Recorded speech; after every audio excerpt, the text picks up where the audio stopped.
Hoje é dia de livro e eu trago para vocês A Casa das Belas Adormecidas, de Yasunari Kawabata. Se você não me conhece, prazer, eu sou a Vivian e convido você a fazer parte dessa comunidade. Então se inscreva e ativa o sininho para receber as notificações dos próximos vídeos. O assunto por aqui é aleatório e eu vou amar ter a sua companhia em todos eles. Para hoje eu trago para vocês A Casa das Belas Adormecidas, de Yasunari Kawabata. Eu li esse livro em janeiro, dentro da minha meta literária para 2023, que é de ler um laureado de Nobel de Literatura por mês, e eu ainda vou tentar aí fazer um rodízio bem equilibrado de continentes para eu poder ler autores de países que eu ainda não li, para ficar ainda uma experiência mais plural, mais gostosa. Eu valorizo muito isso. E então, janeiro, né, foi o mês dele.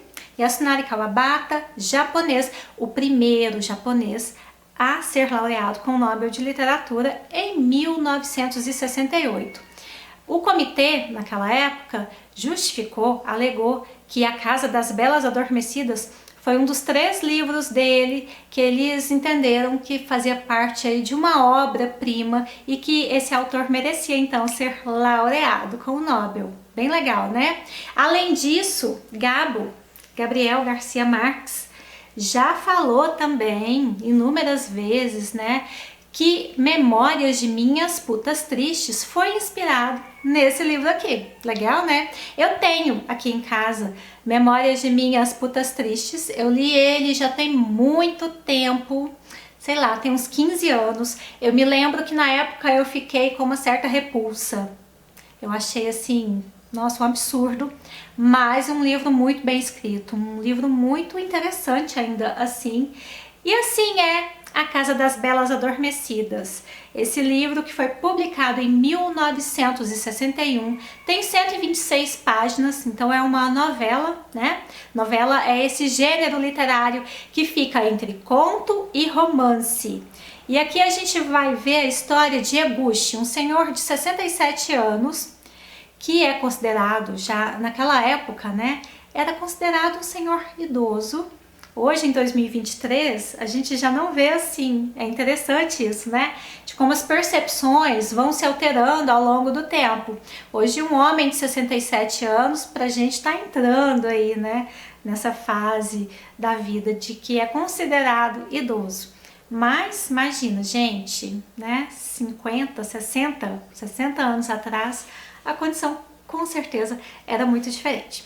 Então o Eguchi, ele é indicado por um amigo a ir a uma casa um tanto quanto peculiar. Nessa casa, gente, eles só recebem homens idosos e homens que têm ali um padrão moral, social mais digno, mais confiável.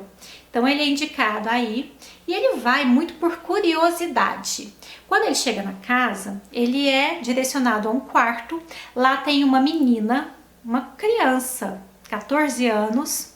E aí é outro ponto que eu fico pensando, né, que esses 60 anos aí de livro também nos traz percepções diferentes, porque uma menina de 14 anos em 2023, a gente entende que isso é uma pedofilia, né? Mas lá naquela época, será que era também? Não sei. Mas o fato é que ele vai para esse quarto, tem essas meninas, né, muito jovens, cada noite é uma menina, uma situação diferente, e a menina fica sob efeito de narcóticos pesados para que ela adormeça uma noite inteira sem condições de acordar em hipótese alguma. E aí esses idosos, eles vão poder passar essa noite inteira com essa menina, essa criança, e eles podem tocar, beijar, acariciar, fazer inúmeras coisas, mas não pode a penetração, porque são meninas virgens, né? E aí fica, sabe, vários contrapontos, já começa isso, né? Uma pessoa que tá no final da sua vida, que já não tem esse vigor sexual, que já não tem essa força, mas tem muita consciência, tem muita memória, tem muita vivência, tem uma capacidade plena ali de pensar de raciocinar sobre o que está fazendo, experiência, né, gente? E em contraponto tem uma menina, quase que criança, adormecida. Então a gente vê aí a inocência junto ali de uma situação em que ela tá num desconhecido completo, né? E a gente não sabe em quais circunstâncias essas meninas vão parar nessa casa. Eu fico me perguntando isso, sabe? Mas no livro não fala se é algum tipo de escrava sexual, se elas vão por vontade própria. Não, esse ponto aí não é aberto no livro, sabe? E aí vai passar a noite. Para cada menina, para cada noite, ele tem sensações diferentes.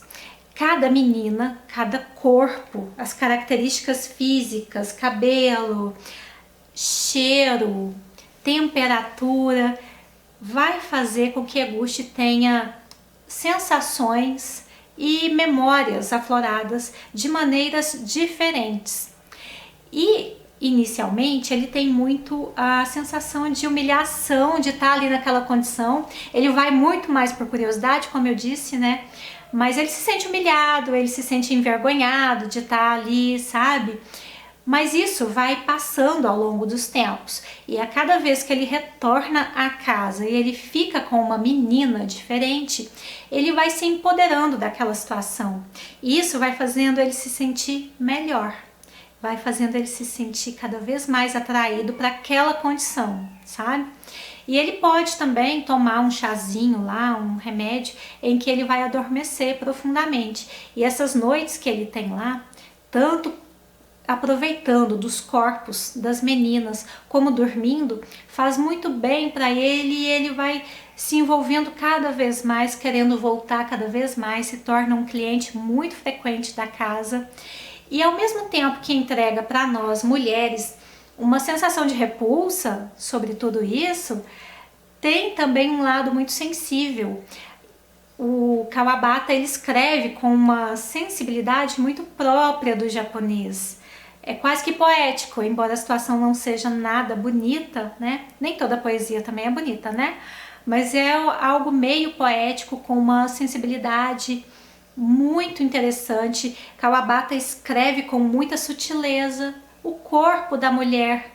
Ele escreve com muita sutileza as sensações, as percepções, e para cada vez que ele se encontra com uma dessas meninas, as lembranças vêm desde quando ele era criança até chegar hoje, né, aos 67 anos, de como foi o casamento, de como foi criar as duas filhas que já não tem mais contato com ele. Inclusive, uma das partes do livro que eu gostei muito é quando ele tem lembranças com a filha caçula, que eles estão passeando por um lugar que tem camélias. Se você ler esse livro, quando passar por essa parte aí, essa parte eu achei bem bonita, bem interessante, né?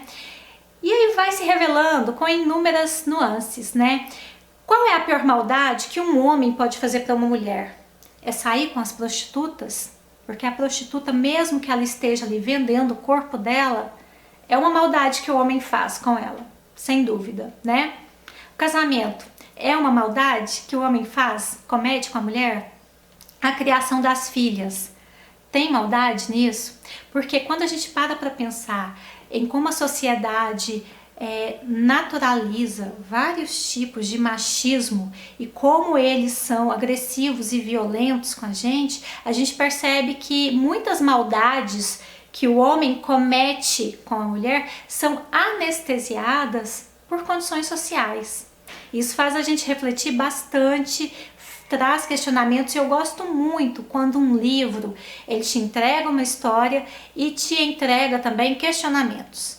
Quando você para pensar no que está acontecendo, de como aconteceu, e você percebe que na vida de tantas outras mulheres, de maneira tão sutil, como é o caso que apresenta nesse livro, que é a criação das duas filhas, muitas vezes está ali regado de machismo, né?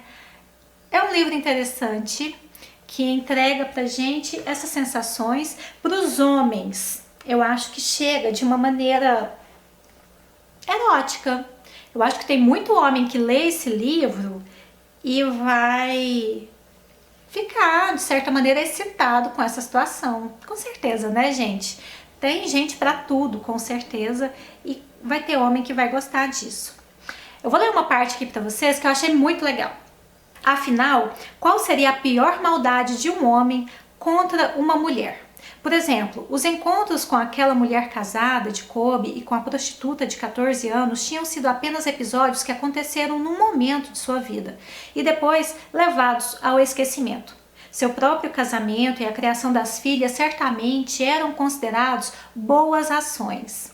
No entanto, o longo tempo em que ele supervisionou e teve poder sobre a vida dessas mulheres, ou até mesmo deformando suas personalidades, poderia ser considerado um grande mal cometido. Talvez o sentimento do mal tivesse ficado... A página não quer passar. Peraí, gente, que vai. Talvez o sentimento do mal tivesse ficado anestesiado, confundido com costumes e ordens sociais. Por certo, deitar-se ao lado de uma garota levada a adormecer também era um mal. Se a matasse, isso ficaria ainda mais claro. Talvez fosse fácil apertar-lhe o pescoço, como também sufocá-la, apertando-lhe a boca e o nariz. No entanto, a pequena dormia com a boquinha aberta, mostrando sua língua infantil. Se o velho Auguste colocasse o dedo sobre a língua, era quase certo que ela a enrolaria como um bebê mamando.